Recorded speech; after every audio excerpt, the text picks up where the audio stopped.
Hey, Esther, welcome to the podcast. Hi, Debbie. Lovely to be here. Thank you. I'm looking forward to talking about unschooling, but through kind of a different lens. You have a new book out called The Parent's Handbook to Unschooling Yourself.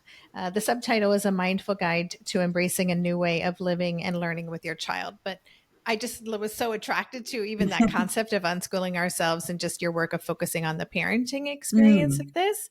But let's take a step back. And would you mind telling us a little bit about your kind of personal evolution or that moment when you realized that your kind of work driven identity wasn't really in alignment with who you wanted to mm. be as a mom and how that kind of led you to being an unschooler.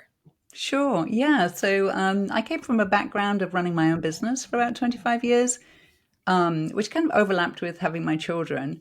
And so I was terribly busy all the time, very productive, trying to get it all done. But so I have three children, and when my eldest were about 8 and 9, they were going to a very alternative school. We were living in Spain at the time, and it just wasn't really feeling right. There were a few things just not really working. So we thought we'll take them out and we'll figure something else out. And in the meantime, we'll just see how it goes at home, which was quite unusual in Spain. And within months, at first I was terribly nervous. I needed us all to be sort of learning all the time, and I found it very difficult to sort of let go of what I thought it needed to look like. And so I felt this terrible pressure to succeed in this. And yet, as the months went by and I really started watching them and observing them, I could see that they were just sort of really getting on with the things that they loved. There was so much learning happening. It was so rich. It was really, my mind was blown every day by them. And it didn't look like how I had expected learning to look. And so quite soon into this journey, I realized that actually I had a lot of unlearning to do about what my expectations were, what I thought success looked like, what I thought learning looked like. And that was the moment the sort of the penny dropped. And that coincided with me leaving my business and really having to go, okay, well, who am I? And realizing that my children knew how to follow their passions. They knew what they were interested in. They knew when they wanted to rest. They knew all of those things. And I didn't. And I'd kind of Mm. lost track of it all. And so I we spent 2 years living in it's an old house, sort of in the hills, quite near Barcelona. We moved there when we took them out of school, and it was 2 years of really intense deschooling for me, and just really observing when I felt triggered, nervous, like I had to do something, when I was uncomfortable with them taking the lead on what they wanted to do, and just really unpicking all of my kind of stuff, as it were, whilst living in this beautiful space with them, and really discovering them rather than me thinking, oh, it has to look like I think it has to look. Realizing that actually they were these three very different human beings to be discovered, and so that's kind of how we kind of led into it, and so I mean, the learning has all been my own. And that was some years ago now. Now they are nearly 20, 18 and 13. So, okay, you shared so much there that I kind of want to go back and unpack a little bit. I'd love to know more about that transition because it is, I think, that's one of the biggest challenges when people decide I'm going to kind of reject this traditional educational model, and it might be years that they're feeling that this is a mismatch, something isn't right, or the intuition is telling us, you know, this probably isn't the best fit, but right. And then we have all these like reasons in our mind Mm. why doing something alternative isn't an option for us. So, could you talk a little bit more about that for you? What those kind of biggest fears or doubts were about, Mm. charting this course? Yeah, I think that it was interesting at the time. Sometimes I couldn't put my finger quite on what it was. Sometimes it was just that sort of terrible feeling when you've stepped away from a system that you feel quite lonely. So sometimes it just felt very alone, to do something else. A lot of the time it was a worry about the future. What will happen later? What if they want to go back to school? What if they end up behind? There was a lot about that. And then a sort of what I've heard from parents a lot is this sense of, are we doing enough? And this question comes to you all the time, is this enough? And so there was just a sense of, I have to be doing all the time to make sure that this works. Even when I could see them really learning, I could see that it worked. So it was a sort of sense of, am I being a good parent here? Mm-hmm. That and what the future would hold. I think those were the two things. But I did learn that actually, it is uncomfortable to step away from a system. It absolutely is very uncomfortable. But the discomfort is kind of where the work is. And I didn't realize that in the beginning. So in the beginning, people tend to think, oh, this feels really uncomfortable. I must be doing something horribly wrong. But actually, the discomfort is that learning edge. Yeah. Where we sit with it and go, what is this discomfort? Where's it coming from? Yeah, I love that quote by Neil Donald Walsh that life begins at the edge of or outside of your comfort zone, because Right. I've always thought that, especially raising neurodivergent kids, there was really nothing comfortable about it. Right. So we can fight that or resist it, or we can decide, okay, I'm going to go all in and see what I can learn from this. But that's not always an easy or quick kind of reframe for so many parents to make. That's absolutely right. And in fact, something about neurodivergent children there, which is that I think that, so from what I see, many, many people who are unschooling have neurodivergent children. And part of it is because school really doesn't feel like a good fit often. And there's a kind of a negative talk around the child can happen, this sort of deficit space, which is kind of where we were heading to, where things feel problematic. They don't feel quite so good. So I think that for those parents, it can feel like a real relief to say, we're going to sit in a different space here. So that makes it much easier, I think, sometimes for certain parents, because the sort of the standard paradigm clearly isn't working. Yeah. Yeah.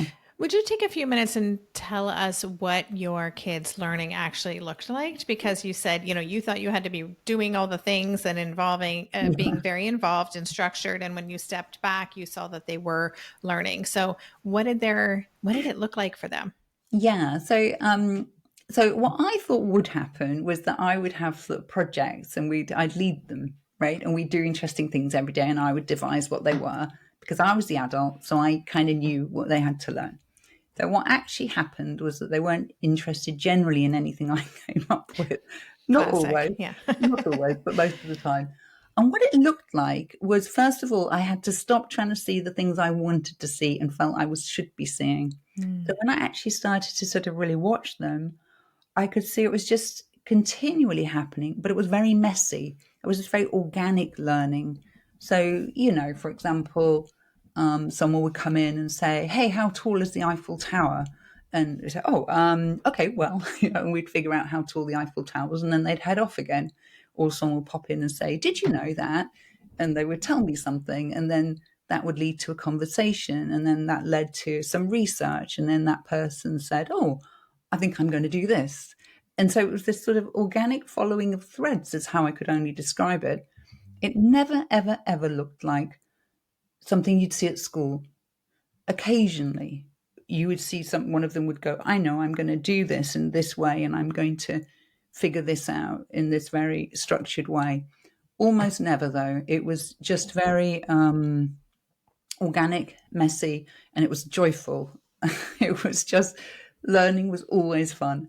There was never, it was challenging. They would do difficult things. They'd set themselves goals and things. But there was never a moment where learning itself was not a fun and satisfying endeavor.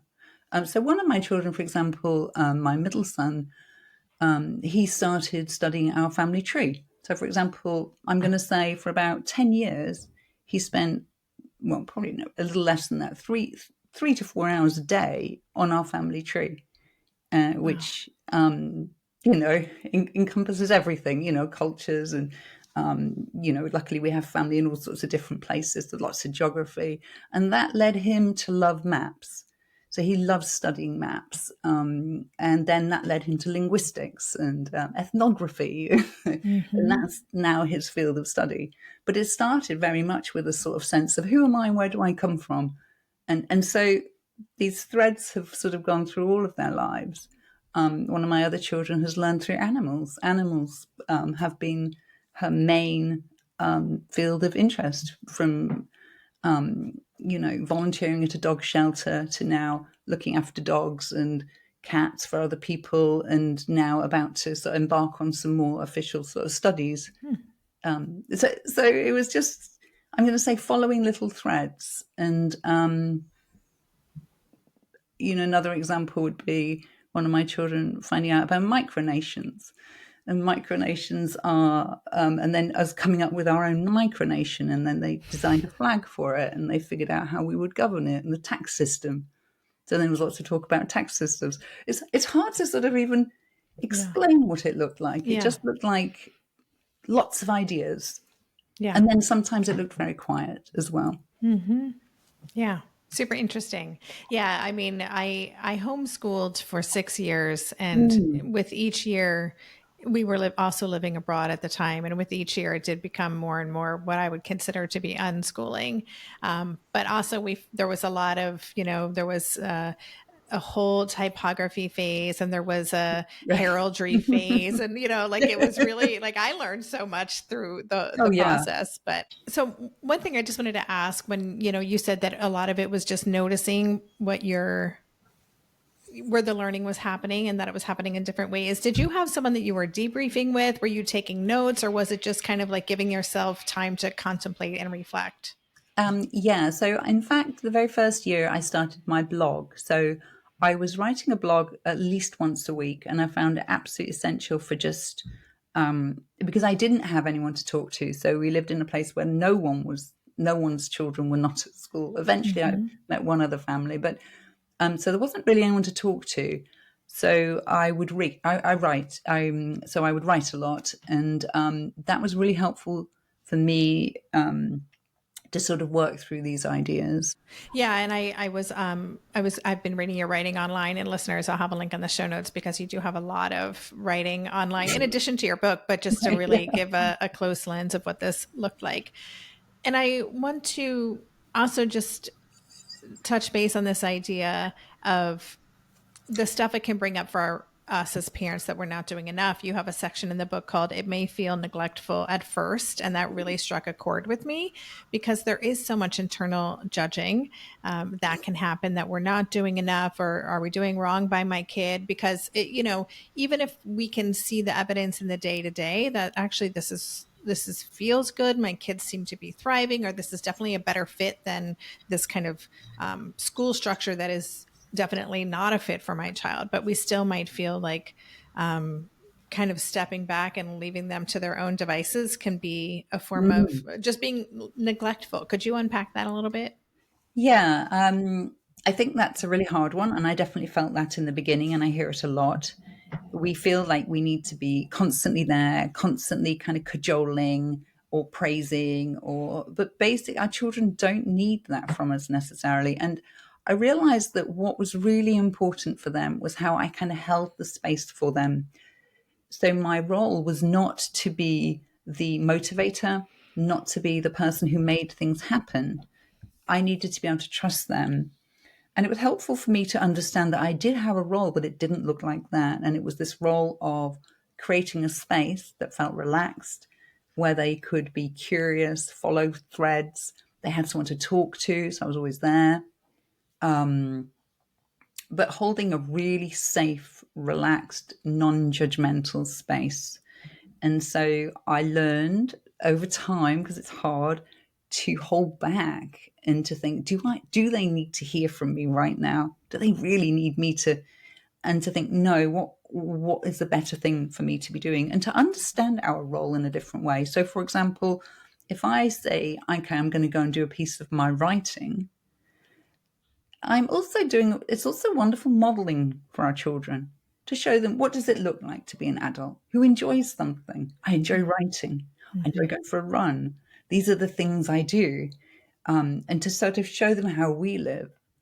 because I think it's really important in a home that we're all whole people, that the parent isn't sort of a diminished version of themselves because they're a parent. And I know it can be very depleting and tiring. There are many layers to this, but to the best of our ability to show up as our full selves with our children, I think that's one of the challenges of this way of life.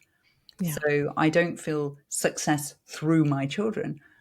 I can show up as me and say, you can show up as you. Yeah. Yeah. It's great modeling. I wonder about also, things that parents are worried about. And, let's just talk about screen time. I'm actually interviewing someone later today about screen time. And that just is such a challenge, especially Yeah. with parents of neurodivergent kids who are unschooling neurodivergent kids who might be really drawn to screen time. And we know screen time can be really regulating and supportive for some neurodivergent kids. And if a kid is emerging from burnout or they need time to kind of decompress, Yeah. like there's a lot of moving pieces. And I'm just wondering what your thoughts are on that. If you have any kind of ways Yeah. to think about technology use and unschooling that have been helpful for you.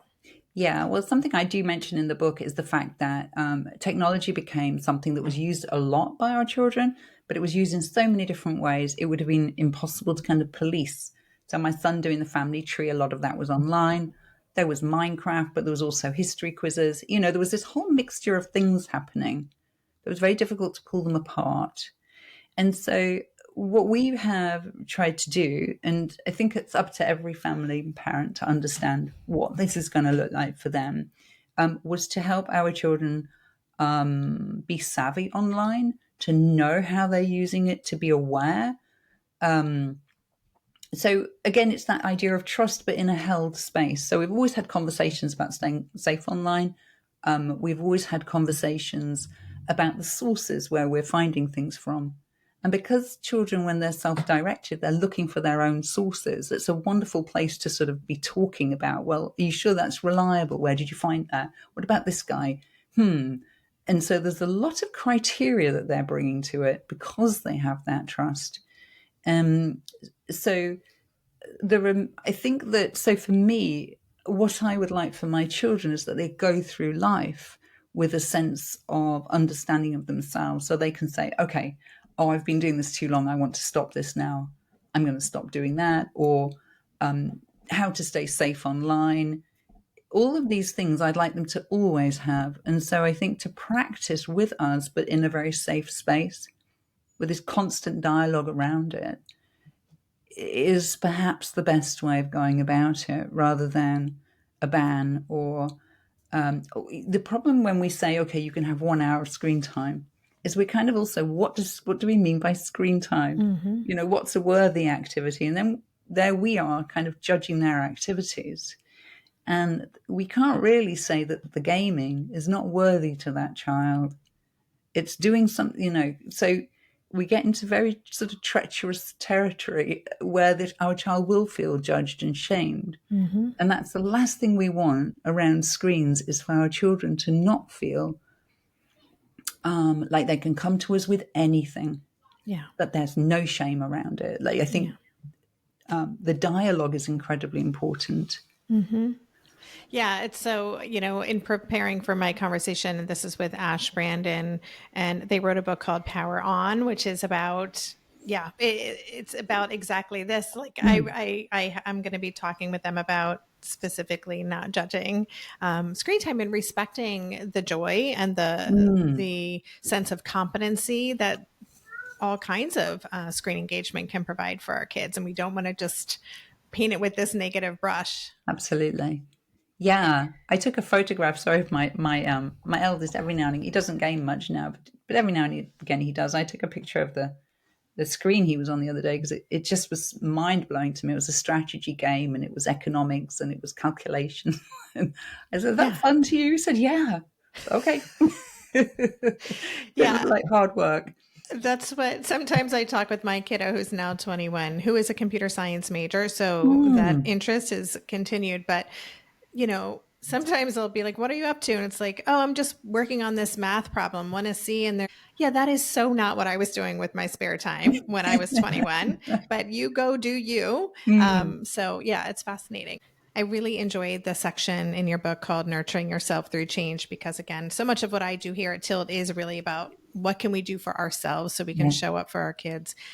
And so I wanted to ask you, you talk about relearning to be yourself. Can you explain what you mean by that? Yeah. So every parent I speak to who's been unschooling for a while, it talks about this as a healing journey. It's almost inevitable that it becomes a healing journey for the simple reason that when we step away from this mainstream system, we have all these ingrained ideas about life.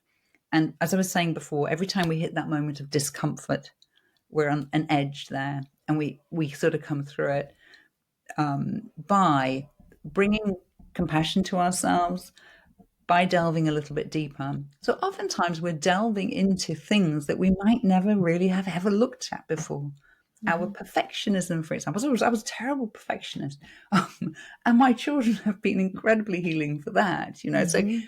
but all these things that we might have done, or people pleasing, where we actually are looking at things and going, huh, and realizing we have choice and agency because our children do. And because we're holding our children in a space where we're saying, okay, you have choice, you have agency, I want you to show up as your full self. Then we kind of have to say, well, then I must have choice and agency and I must be able to show up as my full self. Yeah. And so every time we hit one of those situations where maybe we don't, outside of parenting, we bring that same awareness to it and say, okay, is this how I want to, is this what I want to do? Is this how I want to be? And so I think the very act of challenging these old narratives in the context first of our children, it naturally then expands out to the rest of our lives. Yeah. For many parents, the first piece, in fact, is stepping away from the system, having to talk to family, having to talk to the school, all of those things which make them feel absolutely terrible. You know, the nervous Yeah. system, Yeah. highly activated. And again, it's that stepping through and coming to the other side. Yeah. So it's very healing. And that's that, yeah, finding our true selves. Who's underneath all of those conditioned layers might be the Right. question. Yeah, it's I always say it's the journey that we never knew we wanted to go on, and maybe if we'd had the choice, we would say no. Now that we're on it, if we're able to take the time to pause and reflect and notice and heal, it is such a gift, but Yeah. it does kind of, we have to again surrender to that. And would you mind telling us, like, where are you now? Like, I think, again, with this 21-year-old now, I'm still, I feel like I'm up leveling, every Yeah. couple of months, right? If life were a video game, I'm definitely, I'm up leveling. So, and it's still super uncomfortable for me on a regular basis. So where are you in your own kind of comfort journey? Yeah, I think because I've got two who are kind of on the verge of leaving home, I'm also so appreciative of them and so appreciative of the connection and all the time we've had together. And so on the horizon, I can see them not buzzing around my house anymore. And that makes me feel like I just want to like enjoy them. Mm-hmm. I feel I have moments which has been interesting when, as they're kind of approaching future life, and they'll say, "Oh, I'm going to do this," or "I want to do this," and I can sometimes feel my judginess, or a criticism, or a doubt. And so there's always that checking yourself at the door, like, what's that bubbling up for me? Is this a Mm-hmm. me thing? This is a me thing. Yeah, this has got nothing to do with my child. I'm not going to put it on. And so then sometimes I'll have to sit with that, and it might be around a course or going to college or not going to college or travel, some like a plan that feels very ambitious. And I have to think, okay, what do they need from me right now?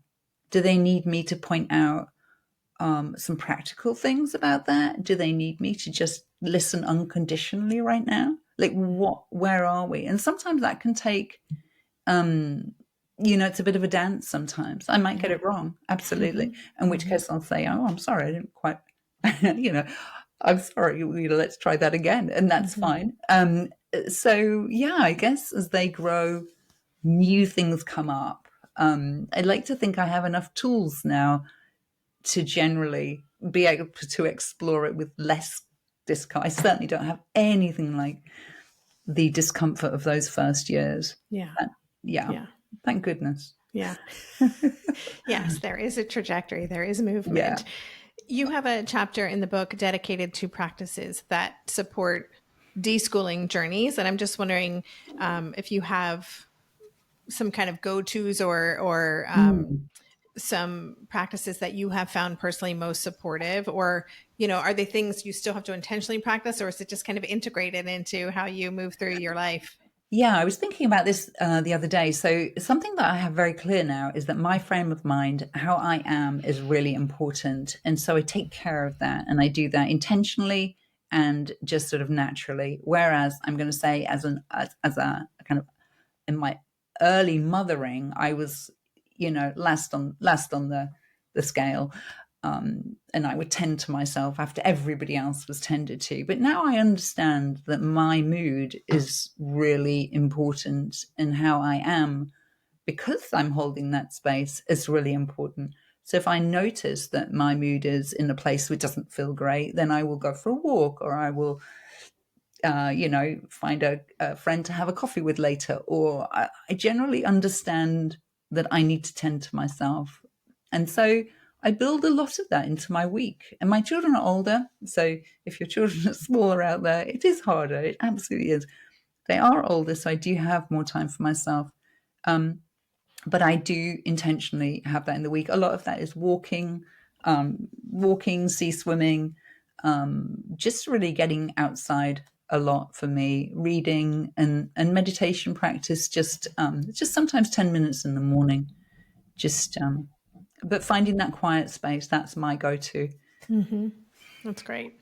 Yeah, I used to incorporate what I needed into our homeschooling. So if I needed nature, then I would be like, we're gonna do this nature walk together, and or Exactly. let's go work on this project in the park, so I could get my outdoor sitting under a tree Right. time. But it can be tricky, especially with younger kids. I want to ask you one last question, which is actually about the last chapter of your book, which is on creating your community. And, I obviously think community is so critical for any parent raising, well, for any parent full stop, but especially when you're raising a neurodivergent kid, you're on an unconventional path.